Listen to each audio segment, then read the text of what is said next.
haverão de ser usados para transformar o mundo, transformar realidades, transformar cidades, nações.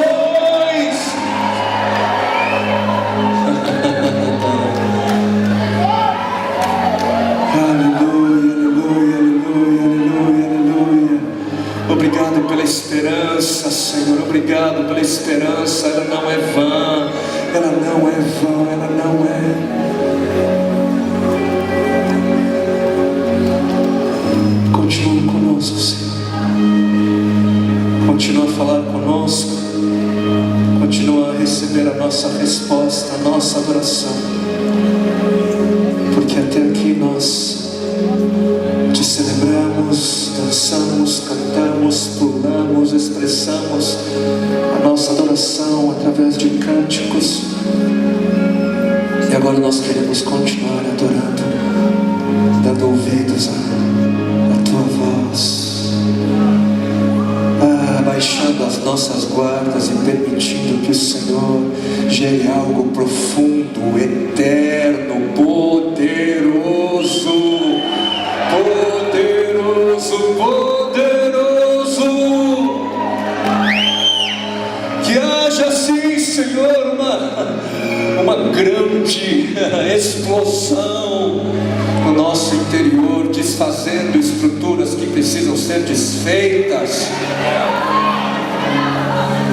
Mas tudo aquilo que o Senhor destrói, o Senhor reconstrói, o Senhor ergue, o Senhor conserta, o Senhor faz melhor. E por isso, Senhor, eis aqui o teu povo que se abre, que se rende, abaixa as guardas para o Senhor, para aquilo que o Senhor tem a dizer, a falar. E nessa expectativa vivemos esse momento, porque oramos no nome que é sobre todo nome. Oramos no nome diante de quem todo joelho haverá de se dobrar e toda língua haverá de confessar que é Senhor. É no teu nome, Senhor Jesus. Senhor, é em teu nome, Senhor Jesus. Estamos aqui reunidos em teu nome, no teu nome.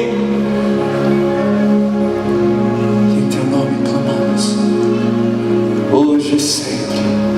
Amém, amém, amém, amém. Aleluia. Aleluia.